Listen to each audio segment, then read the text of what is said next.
ചിങ്ങം കഴിയും മുമ്പ് കല്യാണം നടത്താമെന്ന് മാമൻ അങ്ങ് തീരുമാനിച്ചതാ. അല്ല, വല്ല അസൂയുണ്ടോ മക്കളെ? ഇല്ല, ഒക്കെ മാമൻ തീരുമാനിക്കുന്നത് പോലെ അല്ലേ അമൃതേച്ചി? അച്ഛന്റെയും അമ്മയുടെയും സ്ഥാനത്ത് ഞങ്ങൾക്ക് മാമനല്ലേ ഉള്ളൂ. എന്ത് കാര്യമായാലും മാമൻ തീരുമാനിച്ചാ മതി. അതാ ഞങ്ങൾക്ക് അവസാനത്തെ വാക്ക്. എന്നാ ഒരു തീയതി കുറിപ്പിച്ചിട്ടുണ്ട്. ചിങ്ങത്തിന്റെ പോക്കലങ്ങ് നടത്താം ഓണം കഴിയുമ്പോ. എന്താ? 3-ാം ഓണത്തിന് ഉത്രാടവും തിരുവോണവും കഴിഞ്ഞ് അവിട്ടത്തിനൊരു മുഹൂർത്തമുണ്ട്. രാഹുകാലം കഴിഞ്ഞ് 10:30-ക്കും 11-നും ഇടയിലുള്ള ശുഭമുഹൂർത്തം. നല്ല മുഹൂർത്തമാണ്. അവിട്ടം നാളെ തന്നെ ആയിക്കോട്ടെ. 10:30-ക്കും 11-നും ഇടയ്ക്ക്. വലിയ ആർഭാടമൊന്നും വേണ്ട മാമ. ഭഗവതിയെ പ്രാർത്ഥിച്ചൊരു ചടങ്ങ് അതല്ലേ വേണ്ടു. അതൊന്നും പോരാ. ദേ, കല്യാണം ആർഭാടാക്കണം. എനിക്കൊരൊറ്റ മോളേ ഉള്ളൂ. 4 പേരറിയെ എന്റെ മോളെ കൈപിടിച്ചു കൊടുക്കുന്നതാ. ഓഡിറ്റോറിയം മണ്ഡപമൊക്കെ ഞങ്ങൾ ഏർപ്പാടാക്കിക്കൊള്ളാം. ദേ, നിങ്ങളൊന്നും അറിയണ്ട. പന്തലും കാര്യങ്ങളൊക്കെ മാമൻ പറഞ്ഞു വെച്ചിട്ടുണ്ട്. കാശൊക്കെ മാമൻ കൊടുത്തോളാം. അമ്പി കറിയായിരുന്നാ മതി. അത് വേണ്ട മാമ. അത്യാവശ്യം കാശൊക്കെ ഞാൻ കരുതി വെച്ചിട്ടുണ്ട്. എത്ര രൂപയെന്ന് പറഞ്ഞാൽ മതി, ഞാൻ കൊടുത്തോളാം.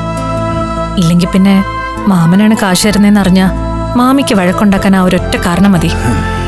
ഓഡിറ്റോറിയം നിങ്ങൾ ബുക്ക് ചെയ്യുകയാണെങ്കിൽ സദ്യയും മറ്റു കാര്യങ്ങളൊക്കെ ഞങ്ങൾ നോക്കാം. എന്താമ്മേ? എന്തു വേണമെങ്കിലും ചെയ്യാം. ദിവ്യപ്രഭയുടെ അമ്മയുടെ ആഗ്രഹം അനുസരിച്ചുള്ള കാര്യങ്ങള് അവര് ചെയ്യട്ടെ. ബാക്കിയുള്ള കാര്യങ്ങൾ എന്താന്ന് വെച്ചാ നോക്കാം. പരസ്പരം എന്തൊക്കെ ചെയ്യും ചെയ്യില്ല എന്നൊരു ധാരണ വേണോന്ന് മാത്രം. എന്നാ പിന്നെ ചടങ്ങിലോട്ട് നീങ്ങാം. ഭഗവാനെ മനസ്സ് വിചാരിച്ച് ഈ കുറിമാനം മോളം കൊണ്ട് വാങ്ങിക്ക്. വിഘ്നേശ്വരൻ തടസ്സങ്ങളൊന്നും വരുത്താതിരിക്കട്ടെ.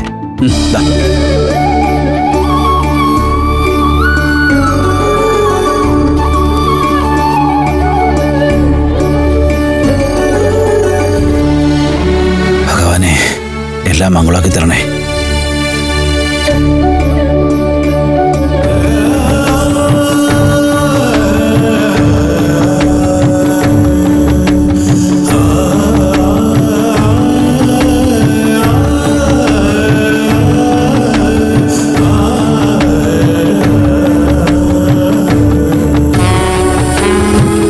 അണിവിരലിട്ടോളൂ.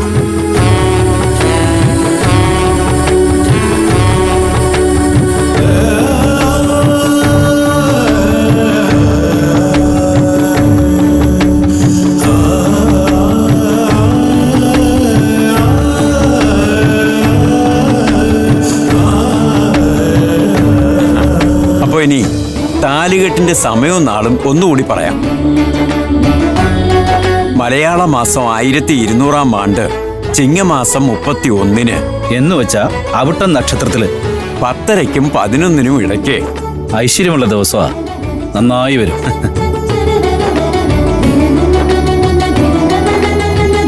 ശുഭമുഹൂർത്തമാണ്.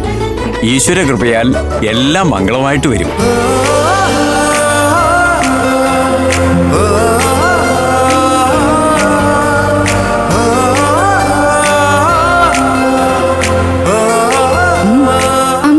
സമ്മതിച്ചിരിക്കുന്നു. അമൃതയുടെ കല്യാണ ദിവസം തന്നെ ഏട്ടന്റെ കല്യാണത്തിന്റെ മുഹൂർത്തം കുറിപ്പിച്ചല്ലോ. അത് ദൈവനിശ്ചയം മോളെ. ഒരു വാശിക്ക് ഞാൻ അങ്ങനെയൊക്കെ പറഞ്ഞെങ്കിലും നേരം കുറിപ്പടി കുറിപ്പിക്കാൻ പോയ കണിയാന്റെ വീട്ടിൽ വെച്ച് അമൃതയുടെ അമ്മാവൻ സഹദേവനുമായി യാദൃച്ഛികമായി സംസാരിച്ച് പരിചയപ്പെട്ടതും അമൃതയുടെ കല്യാണ മുഹൂർത്തം അറിഞ്ഞതും ഒരു നിമിത്തമാ. ഭാഗ്യത്തിന് ആ മുഹൂർത്തം തന്നെയാ അഭിയുടെ മുഹൂർത്തമായിട്ട് കണിയാൻ കുറിച്ച് തന്നത്.